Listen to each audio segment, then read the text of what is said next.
এত শোকতা ওরে মনে হয় মরে গিয়ে আমি সমুদ্রে দিয়া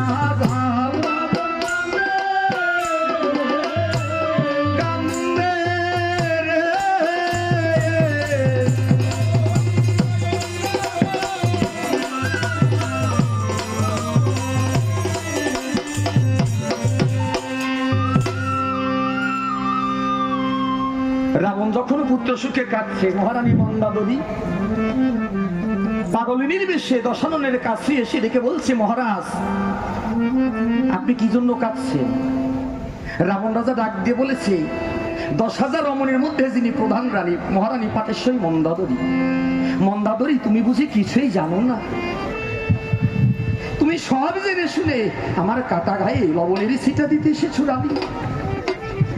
তুমি কি বলতে পারো যাহার একে একে 1 লক্ষ পুত্র 100 লক্ষ নাতিকালের কবলে যায়, সেই গুণের পুত্র সন্তানদের হারা হয়ে পুত্র হারা পিতা আমি কেমন করে শোভাবর্ধনের জন্য বসে থাকি সিংহাসনের গায়ে? তুমি সব জেনে শুনে আমার কাটা গায়ে লবণের ছিটা দিতে এসেছো। আমার সোনার লঙ্কা যে ধ্বংস হয়ে গেছে মহারানী মন্দাদরী। সোনার লঙ্কা আমার ধ্বংস হয়ে গেছে, আর আমার সোনার লঙ্কা ধ্বংসের পিছনে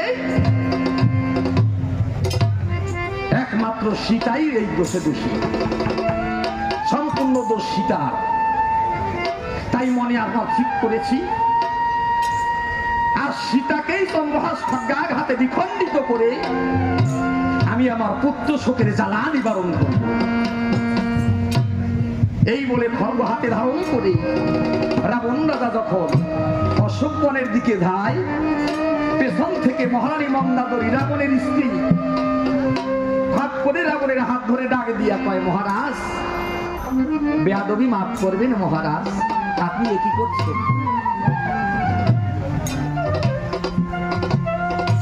নারী হত্যা মহাপাপ, সে তো অবলা। আর লঙ্কা ধ্বংসের পেছনে আপনি দোষী ভাবছেন সীতাকে?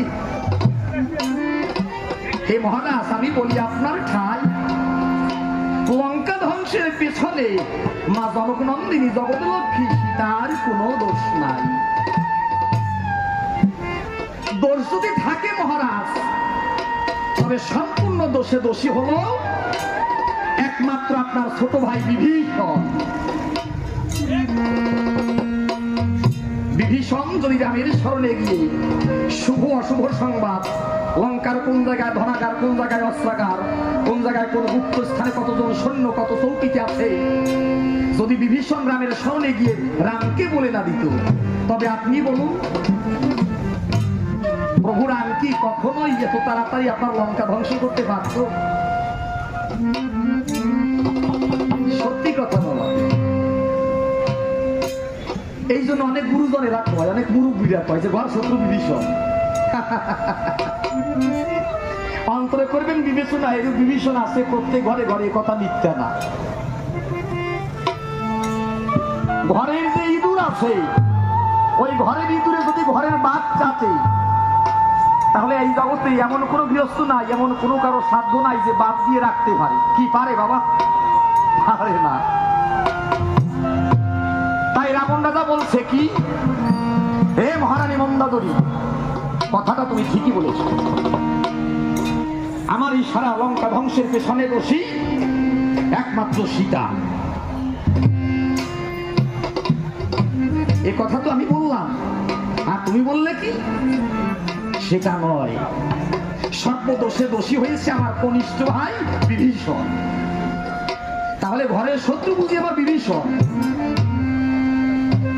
যে নিয়েছে রামের শরণ। তাই মনে আমার আছে ভাবো, ওই কুলদ্রোহী দেশদ্রোহী বিভীষণকে আজ আমি চিরকালের জন্য এই জগৎ থেকে নিশ্চিহ্ন করে দেব। হে সারথী, কথা মা মনে আমার আছে ভাবো, আজ আমি বনে বনে ঘুরে বেড়াবো, বনবাসী রামের কনিষ্ঠ ভাই লক্ষ্মণের সঙ্গে স্বয়ং যুদ্ধে যাব। বিভীষণ নিঃসন্দেহ প্রাণে বিনাশ করব। তাই আমার ভুবন বিজয়ী রথখানা সুন্দর করে সাজাইয়া রাবণ যুদ্ধের জন্য রথ সাজাতে কেমন ভাবে সারথীকে করেছিল।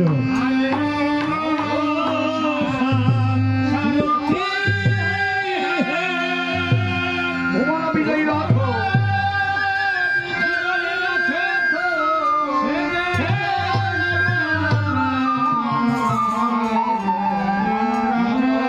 দেখিতে সুন্দর মধ্যমে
রথখানা সাজানো হয়ে গেছে।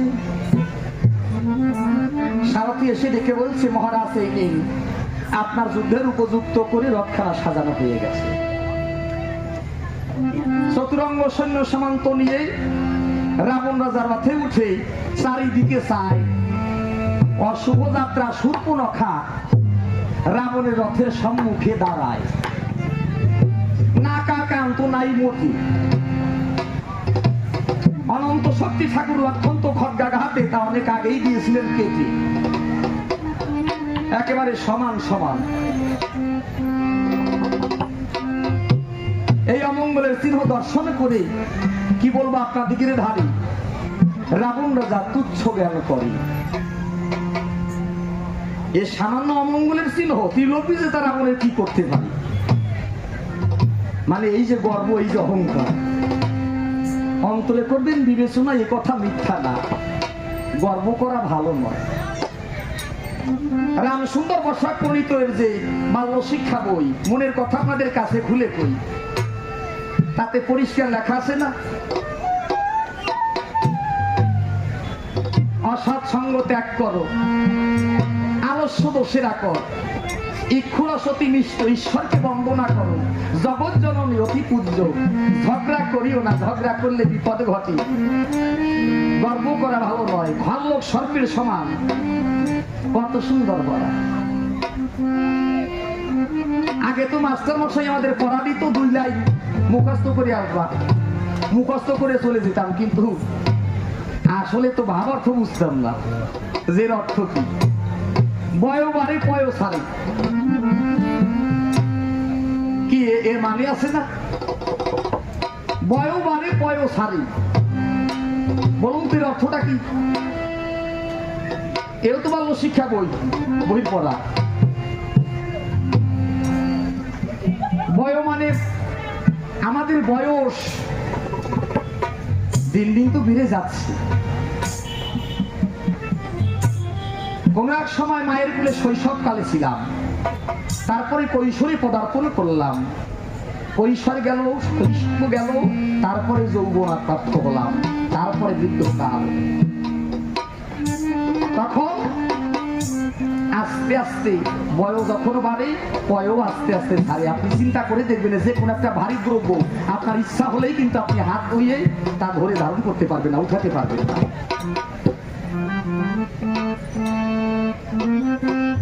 সম্ভব নয়।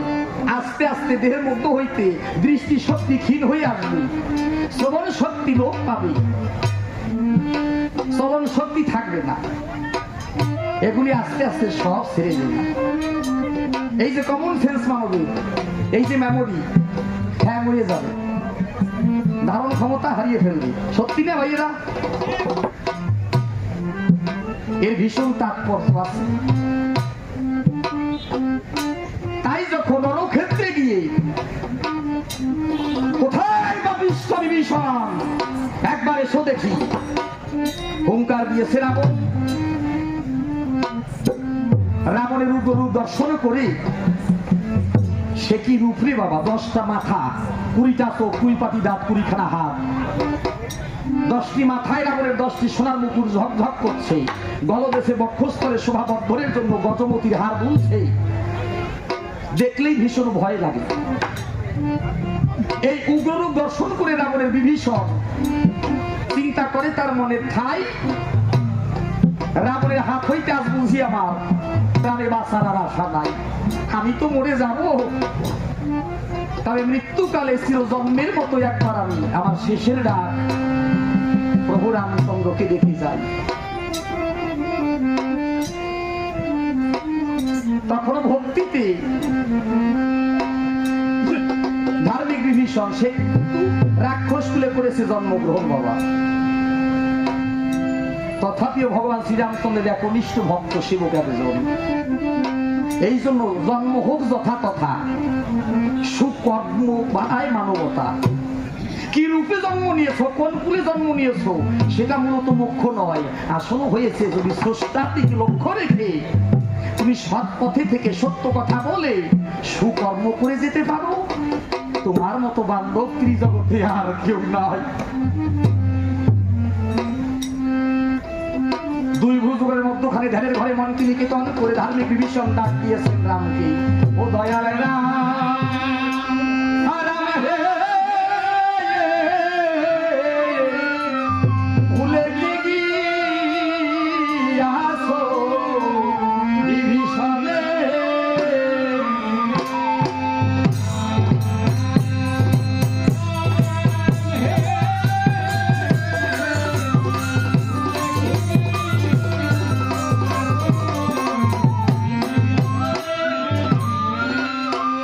ওরে তুমি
দিয়েছে, রামের চরণে শরণ নিয়েছে।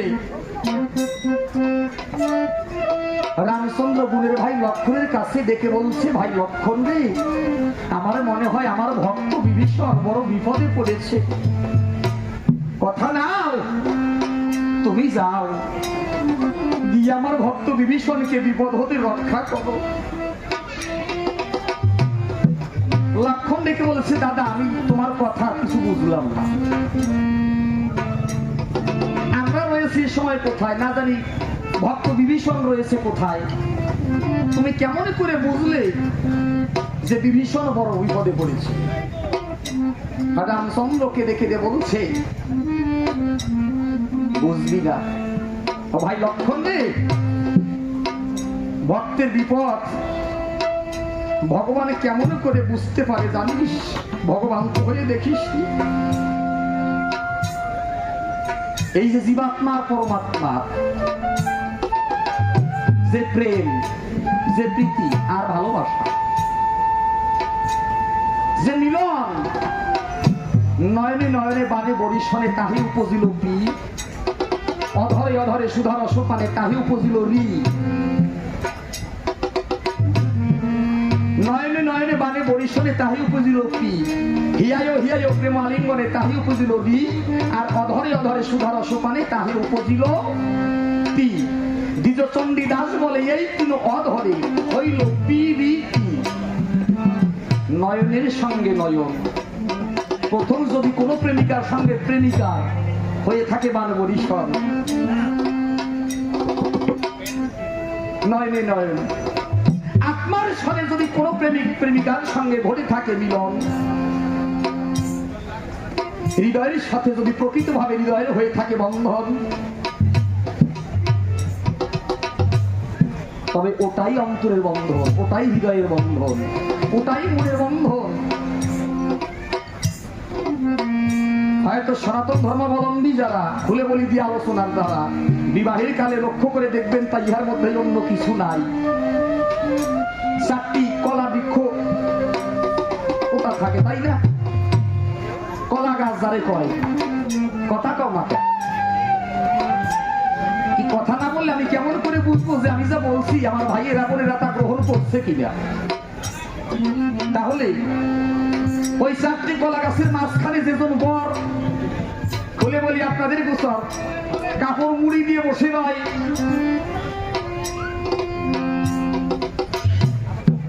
আর তারপরে কোণে যেজন বরের বাম পাশে পিড়িতে বসে রয়, বিয়ের পিড়িতে, আর ঠাকুর কর্তা এসে মন্ত্র পড়ে নাকি? যদেতা হৃদয়ং তব তদস্থ হৃদয়ং মম, তদেতা হৃদয়ং তব তদস্থ হৃদয়ং মম, যদেতা হৃদয়ং তব তদস্থ হৃদয়ং মম।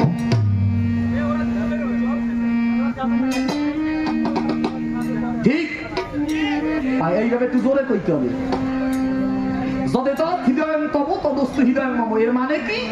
একটুখানি বলে রাখি, তোমার হৃদয় আমার হৃদয় আজ হইতে অভিন্ন হয়, এই থাকে বিবাহের শর্ত। এই যে স্বামী আর স্ত্রী বলি, আপনাদিকে কথা বলি, ওদের দাম্পত্য যে মুহূর্ত, যে সময়টা, ওরে কি কায়দার সময় রে বাবা, এ মতে বলে শেষ করা যায় না। যারা বিয়ে করেছে একমাত্র তারাই রস পেয়েছে, আর যারা বিয়ে করে নাই তারা তো বুঝবে না যে বিষয়টা কি। এই দাম্পত্য মুহূর্তটা এত সুখময়, এত আনন্দের মুহূর্ত। তারপরে ডাক দিয়ে কয় কি, আজ হইতে আমার হৃদয় তোমার হৃদয় হোক, আর তোমার হৃদয় আমার হোক। এই থাকে বিবাহের শর্ত। তাহলে শুধু মুখের ভাষা দিয়ে দুটি মন কি এক করা যায়? যায় না। এর জন্য চাই কি? প্রেমের বন্ধন, হৃদয়ের সাথে হৃদয়, অন্তরের সাথে অন্তর, আত্মার সাথে আত্মা, নয়নের সঙ্গে নয়ন। এই ভালোবাসা করি আমরা কয়জন? কন্ত দেই। এর নাম ভালোবাসা, এর নাম প্রীতি, এর নাম প্রেম। আর আমরা যারা ভালোবাসা করি বলি আপনাদের বরাবরই, ও সাঁতারে ভালোবাসা কয় নাকি? ওরে কয় ভাষাভাষী। ওটা ভালোবাসা নয়, জানেন তো, শুধু চয়, ওরে কয় ভাষাভাষী। যাই হোক, অন্তরে নিয়ে পুলক। এবার ভক্ত আর ভগবান দেখুন, কেমন ভাবে উপমা দিচ্ছে, ব্যাখ্যা দিচ্ছেন ভগবান যে ভাই লক্ষণ রে, ভক্ত হলে ভক্তের বিপদ কি করে বুঝতে পারি জানিস? এই ভক্তের সঙ্গে আমার সঙ্গে যে সম্বন্ধ কিংবা সম্পর্ক নয়, একমাত্র ভগবান আর ভক্ত ব্যতীত জানে না কেউ কোনো সময়। ভক্ত আমার মাতা পিতা, ভক্ত আমার গুরু। দেখেছেন বাবা ভক্তকে কত বড় প্রাধান্য দিয়েছেন আমার শ্রী ভগবান। ভক্ত আমার নামে রেখেছেন বাঞ্ছা কল্পতরু। ভক্তের বিপদের কালে ভক্তের পাশে গিয়ে দাঁড়াই, বিপদ হতে ভক্তকে রক্ষা করি, ভক্তের সর্বমনোবাঞ্ছা পূর্ণ করি বলেই ভক্ত আমার আর নাম রেখেছে ভক্ত বৎসল ভগবান। অন্যথা হবে কেন? আমরা কত মানুষ আছি না বলেন তো? এখানে হিন্দু আর মুসলমান, বৌদ্ধ খ্রিস্টান বলে কোনো কথা নাই, এক কথা কোনো কথা নাই। যার অবদান ভগবান বলি আর আল্লাহ বলি আর গড বলি, যিশু বলি, যাই বলি না কেন, মানে তুই এক অর্থই দাঁড়ায়। যার দেওয়া দান এই জগতের বুকে যত ফুল ফল পশু পাখি যত অন্নাদি সবই তো তার দান।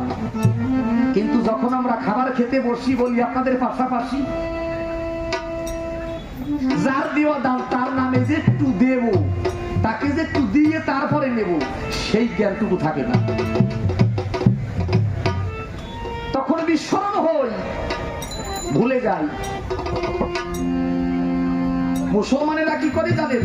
অন্তত বিসমিল্লাহ বলে এক নাল্লা মুখের মধ্যে দেয়, সত্যি কথা। আর আমাদের মধ্যে একদল যে আছে, সত্য কথা কব মাসি তোমার দুয়ারে পুনরায় আসিয়া না আসি, ওতে আমি পলাশ সরকার আমার কিছু যাবে আসবে না। যেটা সত্য সেটা আমি প্রকাশ করেই যাব। আমার গুরুদেব এটাই আমার শিক্ষা দিয়েছেন। আমাদের অবস্থাটা দাঁড়ায় কি জানেন? বরিশালের আঞ্চলিক ভাষায় বলে যে পাইলাম থালে দিলাম গালে, পাপ পুণ্য নাই বুঝি কোনো কালে।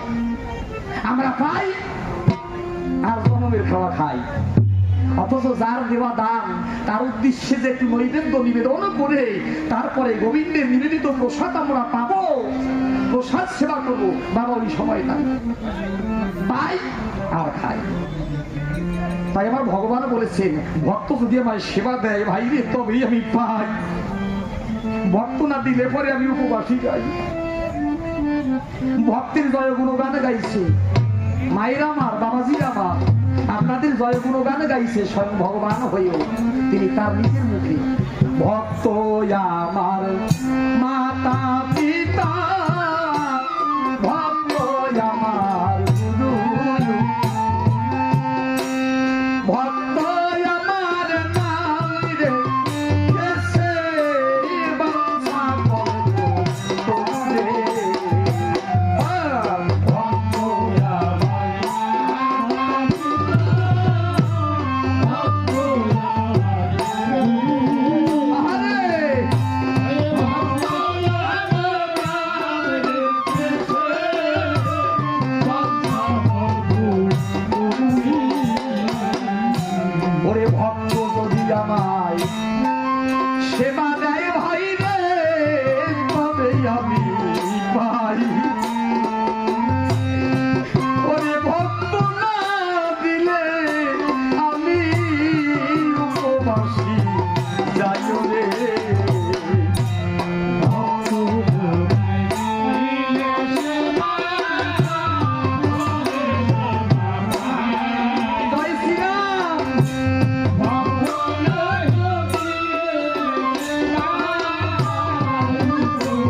হে ভক্ত চরণ ধুলি,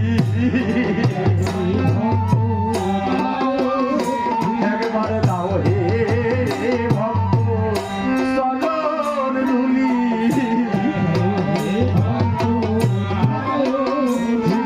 সুরঙ্গে মাখিয়ার মাথায় তুমি দাও হে ভক্ত চরণ ধুলি।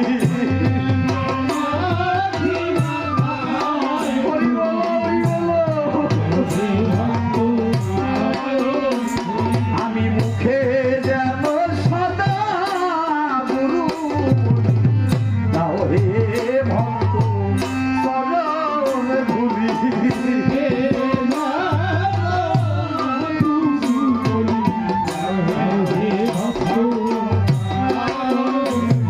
ওরে ভক্তের ভক্তি প্রেম ডোরে যখনই টান পড়ে,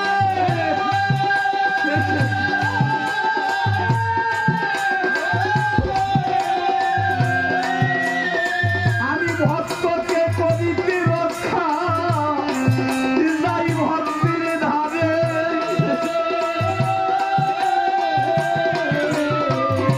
বাপরে ভক্তে ভক্তে জীবন হয়, ওই ভক্ত ভক্ত জীবন হয়, ওই প্রেম যমুনা উদরে বয়, ভক্তে ভক্তে জীবন হয়, ভক্তের পিতার জ্বালা দূরে যায়, ভক্ত ভবন জীবন হয়, শ্রুতি কথা কয় নারী উদর বয়, ওরে উপায় যখন কথা কয় ভক্তে ভক্তে জীবন হয়। হরি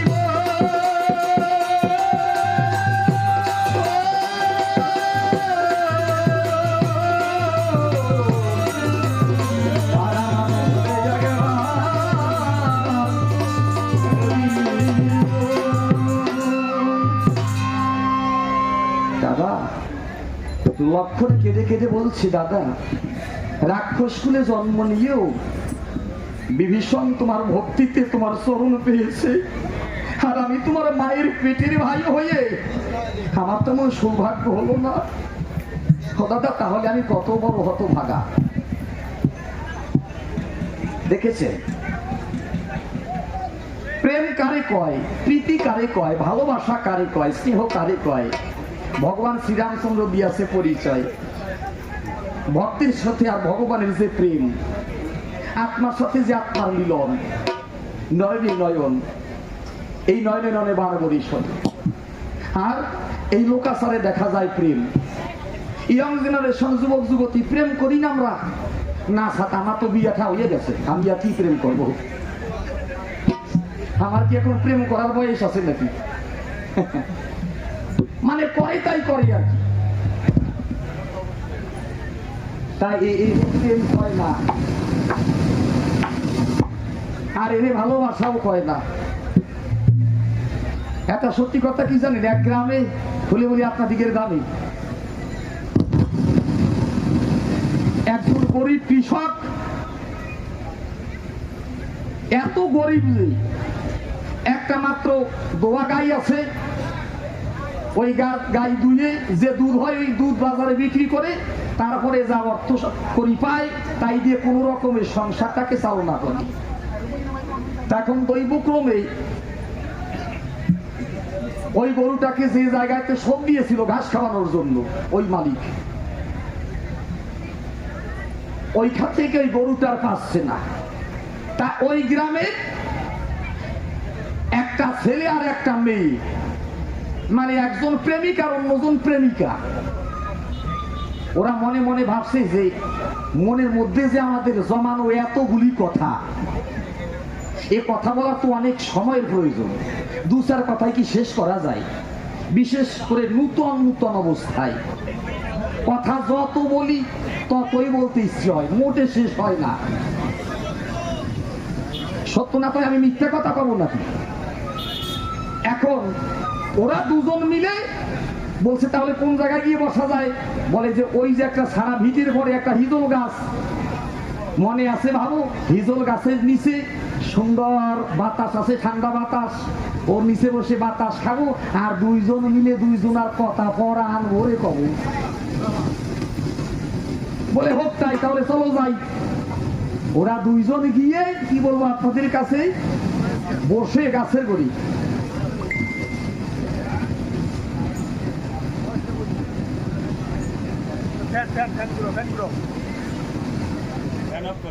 গাছের গোড়ে গিয়ে বসে তখন আরম্ভ করছে। প্রেমিকা কি করেছে, প্রেমিককে বসে কোলের উপর মাথা তুলে হাত বুলাইয়ে দিচ্ছে, হাত বুলাইয়ে দিচ্ছে, মাথার থেকে চুল টিপে দিচ্ছে, কোলে বসাই। একটু মনে মনে খালি কল্পনা করছে দেখেন যে অবস্থাটা কেমন। আর তাকাই আছে ওই প্রেমিকার চোখে, ব্যাপারটা কি?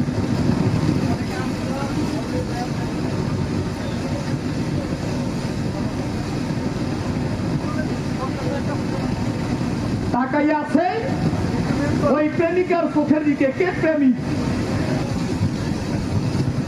এখন ওই প্রেমিকা ডাক দিয়া কয় ওই তার প্রেমিকের কাছে, ও গো শুনছো? বলে কি? বলে তুমি এমনি করে আমার কোলের মধ্যে চিতুইয়ে শুয়ে বইলে লুলা মাছের মতো ফেল ফেলাইয়া চাইয়ে থেকে আমাদেরকে কি দেখি, ভাষা কি চাই বলছে? প্রেমিকাকে বানাইছে কি? তাই ও গো তুমি এমনি রূপে আমার পানে তাকাইয়া লুলা মাছের মতো ফেল ফেলাইয়া কি দেখেছ? এমনি ভাবে চাইয়া শুকে। এখন এই প্রেমিক যে সে করে বর্ণনা যে কি বলবো সখী, তোমার চোখের মধ্যে যখন আমি মারি উঠি, যখন পরাণ ভরে তোমাকে দেখি, তোমার ওই দুই চোখের ভেতরে আমি পৃথিবীর সব কিছু দেখতে পাই। শুনে সহ্য করা যায়? মনে হয় না যে দেহ থুয়ে প্রাণ ইয়াটা দেই, তাই পুরো পৃথিবীটাকে আমি তোমার চোখের মধ্যে দেখতে পাই। এই কথা ওই যে তার দোয়া গায়ে হারাই গেছে উনি শুনেছে। উনি শুনে এসে দৌড়ে এসে ওই প্রেমিকের কাছে ডাক দিয়া কয়, ভাই তাইলেও তোমার প্রেমিকার চোখে যখন তুমি সবকিছু পৃথিবী দেখতে পাও, দেখো কি আমার দোয়া গাই দেওয়ার চোখের মধ্যে আছে কি? কোন আমার দোয়া গাইলে তো হারাই গেছে, দেখো ওর চোখের মধ্যে দোয়া গাইলে ভালো হারাই গেছে। তাইলে ওরা দুজন মিলে বলেই কি আর ওইগুলো অর্থই বা করে কি? ওনার দোয়া গাই খুঁজতে আসছে প্রেমিক প্রেমিকার চোখের ভিতর। এই ভালোবাসা কয় না, প্রেম কয় না। সত্যিকার অর্থে প্রেম ভক্তের সাথে ভগবানের। প্রকৃত প্রেমিক হলে প্রেমিকার সঙ্গে প্রেম, প্রকৃত স্বামী হলে প্রকৃত স্ত্রীর সঙ্গে প্রেম। ত্রিধাতু শব্দের অর্থে প্রেম, অন্ধাতু প্রত্যয় অর্থে কাম। এই যে ভালোবাসা, ভালোবাসা সবাই করে আর করতেও হয়, তবে এমন ভালোবাসা করবা না যে এই ভালোবাসা মিষ্টি মন্ডাই খাইয়ে খাইয়ে যে ভালোবাসা করেছি, দরজা দিয়ে ঢুকাইয়েছি, কিছুদিন পরে যখন অভাবের কারণ আসবে ওই জানলা দিয়ে ভালাইয়ে যাবে। কি এমন হয় না? হয়। তা ভালোবাসা করতে হলে আমার মতো ভালোবাসা করবা। হ্যাঁ, আমি আমার জীবনে লাকি, অত্যন্ত লাকি। তা যাই হোক, বলছে লক্ষণ রে কথা নিবি যা, বিপদকালে আমার ভাবি বিভীষণকে গিয়ে ভক্তকে রক্ষা করবি। লক্ষণ এসে ডাক দিয়ে বলেছে, কে তুমি? বলছে আমার রামানুষ রামচন্দ্রের চরণের দাস, আমার নাম লক্ষণ। লক্ষণ রে বহুদিন হয় মাতৃদুগ্ধ পান করিস নাই, তবে যা দেশে গিয়ে মাতৃস্তর দুগ্ধ পান করে একটু মোটা সোটা হয়ে আয়। লক্ষণ ডেকে বলেছে, রাবণ আমি শুনেছি যে যেন প্রকৃত বীর হয় সে কখনো মুখের ভাষা বলে সময় নষ্ট করে না, সে কথা বলে অস্ত্রের ঝংকার দিয়ে। রাবণ শুনে ডাক দিয়ে বলেছে, লক্ষণের সন্নিধানে লক্ষণ রে তবে এইবার নিজেকে রক্ষা করি। তখন লক্ষণের সঙ্গে রাবণের যুদ্ধ হয়। এ যুদ্ধ বাঁধে কেমন কোন সময়, এমন যুদ্ধ বাজে সিংহা বের হয়ে বাজে